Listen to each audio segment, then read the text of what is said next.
எல்லாருக்கும் நமஸ்காரம். தெய்வம் மனுஷ ரூபேன்னு சொல்லுவாங்க.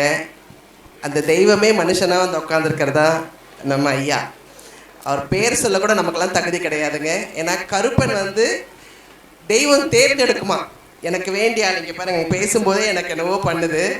தெய்வம் தேர்ந்தெடுக்குமா, இந்த குழந்தை என்னோட குழந்தை, இந்த குழந்தை மூலயமா நான் நாட்டுக்கு நிறைய விஷயங்கள் பண்ண போகிறேன், நிறைய செய்தி சொல்ல போகிறேன், நிறைய பேருக்குள்ள பிரச்சனைகளுக்கு தீர்வு காண எனக்கு ஒரு குழந்தை தேவை அப்படின்னு தேர்ந்தெடுத்த ஒரு குழந்தை தான் சாமி அவர்கள். அதாவது அழகான ஒரு குடும்பம். அந்த குடும்பத்தில் வந்து எல்லாருமே மகள், மருமகன், பேரன், பேத்தி, குடும்ப சகிதமாக அம்மா எல்லாருமே அழகாக தெய்வம். நீங்கள் பார்த்தீங்கன்னா சிவன், பார்வதி, முருகர் அப்படியே லைனாக பிள்ளையாருன்னு அப்படி உட்காரும் போது ஒரு சந்தோஷம் இருக்குது தெரியுமா? அந்த மாதிரி ஒரு சந்தோஷத்தை நான் இன்னைக்கு பார்த்தேன்.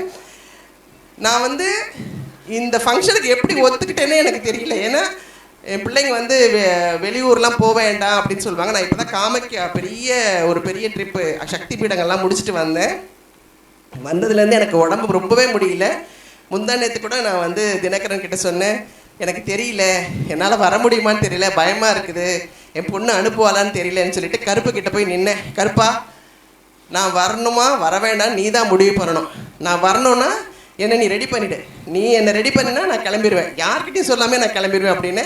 இன்றைக்கி நான் என் பிள்ளைங்க கிட்ட கூட சொல்லாமல் நான் இங்கே வந்ததுக்கப்புறம் தான் என் பிள்ளைக்கிட்ட சொல்கிறேன் நான் நல்லா இருக்கேன், என் கருப்பனை பார்க்க போகிறேன்னுட்டு. ஆனால் இங்கே வந்ததுக்கப்புறம் தான் தெரியுது நீங்கள் எல்லாருமே எவ்வளோ கொடுத்து வச்சவங்க. என் கருப்பு சாமியே இங்கே உட்காந்துக்கிட்டு உங்கள் எல்லாருக்குமே அருள் பாலிக்குதுன்னா நீங்கள்லாம் வந்து வேறு லெவலில் வந்து கடவுள்கிட்ட வந்து புண்ணியம் பண்ணிட்டு வந்திருக்கீங்க. உங்களுக்கு என்ன பிரச்சனையெல்லாம் ஒன்றும் இல்லை, வெறும் ஆசி மட்டும் வழங்கினாலே போதும். ஏன்னா இது தன்னோட பிரச்சனையாக நினச்சி இவர் ஒரு விஷயத்தையுமே நல்லது பண்ணுறாரு. பாருங்கள், அழகாக ஸ்கூலு நிச்சயமாக நம்ம எல்லா குழந்தைங்களுக்குமே, நான்லாம் கவர்மெண்ட் ஸ்கூலில் தான் படித்தேன். நிச்சயமாக ஸ்கூல் நமக்கு தேவை.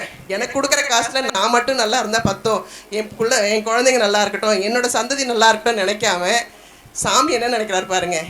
என்ன அழகான ஸ்கூல் கட்டி கொடுக்குறாங்க. பத்தாவதுக்கு குடிநீர், எல்லாத்துக்குமே தேவையானது ஒரு குடிநீர். ஏன்னா நான் பார்த்துருக்கேன், நான் திருச்செந்தூர் தொகுதியில் எங்கள் வீட்டுக்காரர் எம்பியாக இருக்கும்போது தண்ணிக்காக அவங்க படுற கஷ்டங்கள்லாம் நமக்கு என்ன பண்ணுறோன்னே தெரியாது. எத்தனை கோடி நமக்கு வந்திருந்தாலும் நிதி ஒதுக்கிடுவாங்க, ஆனால் அதுக்கு பத்தாது, அங்கே கொடுக்கறதுக்குள்ளே காலியாகிடும்.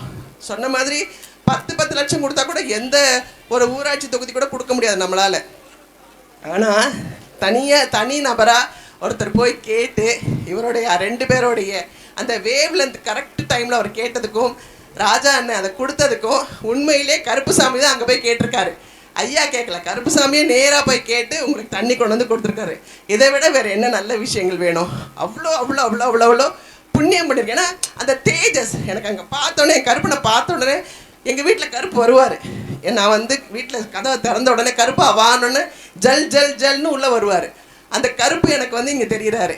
என் கருப்பு வந்து இங்கே உட்காந்துக்கிட்டு இருக்கார், என் கருப்பு சாமி இங்கே உட்காந்துக்கிட்டு இருக்கார். அதுவும் அம்பாலோட உட்காந்துருக்கிறது வந்து கண்கொள்ளா காட்சி. உண்மையிலேயே நீங்கள் எல்லாருமே புண்ணியம் பண்ணவங்க.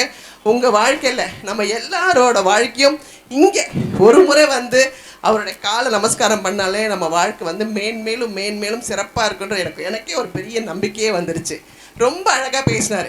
கருப்பு வேறு யாரும் இல்லை, சிவன், விஷ்ணு, பிரம்மான்னு சொல்லிட்டு அழகாக திருசர் வந்து பியூட்டிஃபுல்லான ஒரு விளக்க உரை கொடுத்துருந்தீங்க. உண்மையிலே நம்ம தான் வந்து அதை வந்து பயமுறுத்தி வச்சுருக்கோம். கருப்புன்னா வந்து அவருக்கு அதை பண்ணணும் இதை பண்ணணும்னு சொல்லி பயமுறுத்தி வச்சுருக்கோம். ஆனால் இந்த கருப்பர் வந்து சைவம், வெஜிடேரியன் சொன்னாங்க.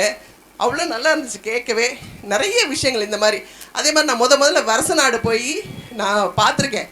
நான் வந்து சென்னையிலே பிறந்து வளர்ந்ததுனால எனக்கு புதுசாக இருந்தது. கல்யாணம் பண்ணதுக்கப்புறம் கூட்டிகிட்டு போனாங்க வருசநாடுக்கு. என்ன அப்படியா பாருங்கள், எனக்கு அது வந்து ரொம்ப புதுமையாக இருந்துச்சு. அந்த ஆலமரத்துக்கு அடியில் அவர் வந்து இவ்வளோ பேண்ட்டை போட்டுட்டு வந்து சாட்டை அடிச்சுக்கிட்டே வந்து பயங்கரமாக சொல்லிகிட்டு இருந்தார். எனக்கெல்லாம் புதுமையாக இருந்துச்சு. ஆனால் போக போக போக காலகட்டத்தில் ஆஹா இதுதான்டா தெய்வம், துடியுள்ள தெய்வம்னு சொல்லுவாங்களே, நீங்கள் சொன்ன உடனே கேட்குற தெய்வம் யாருன்னா என் கருப்பு தான். என் கருப்பு வந்து வேறு லெவல், கூப்பிட்ட உடனே வந்துடும். இப்போ கருப்பே உங்களுக்கு தெய்வமாக இந்த புளியாறையில் உட்காந்துருக்குது. நான் வர்றதுக்கு முன்னாடி தென்காசி சொன்னாங்க, ஓகேண்ணே. அப்போ நான் ஒருத்தவங்க கிட்ட கேட்டேன், தென்காசி சொல்கிறாங்க, தென்காசினா குற்றாலநாதரையை பார்க்க போகிறோம் அப்படின்னு நினச்சேன். அப்போ ஒருத்தவங்க சொன்னாங்கம்மா எனக்கு தெரிஞ்சு நீங்கள் புளியாரை தான் போகிறீங்க அப்படின்னாங்க. புளியாரையா நான் கேள்விப்படலையே அப்படின்னாங்க. அப்படி சொல்லி ஒரு 10-15 பேர் எனக்கு உடனே ஃபோன் பண்ணாங்க, புளியார போகிறீங்களா, அப்பா வேறு லெவலாக இருக்க போகிறீங்கம்மா நாங்கள். அப்போ கூட எனக்கு தெரியல. அப்போ நான் தினகரன் கிட்ட கேட்டேன், ஐயா என்ன கோயிலுக்கு போகிறோம் நம்ம சொல்லுங்கன்னு. அப்பா அவர் சொல்கிறாரு, நீங்கள் கருப்பை பார்க்க தான் போறீங்கன்னுட்டாங்க. ஸோ இப்படிப்பட்ட ஒரு ஆசீர்வாதம் உங்கள் எல்லாராலையும் எனக்கு இங்கே கிடைச்சதுக்கு நான் ரொம்ப சந்தோஷப்படுறேன். பார்த்தீங்கன்னா சுற்றி பார்த்தீங்கன்னா ஐயப்பனோட ஸ்தலம். ஐயப்பன் யார்? கருப்பு தானே. அப்போ ஐயப்பன் தான் இங்கே உட்காந்துருக்காரு, ஐயப்ப சாமியாக உட்காந்துருக்காரு. அந்த கருப்பு தான் ஐயப்ப சாமி தான் கருப்பு. இதை விட என்ன வேணும் நமக்கு? தெய்வ மனுஷ ரூபேன்றதுக்கு இது ஒரு பெரிய சாட்சி. நன்றி. இப்படி எனக்கு ஒரு வாய்ப்பு கொடுத்த உங்க எல்லாருக்குமே என்னோட சிரம் தாழ்ந்த வணக்கங்கள். எனக்கு வந்து சொல்ல முடியாத ஒரு சந்தோஷம்.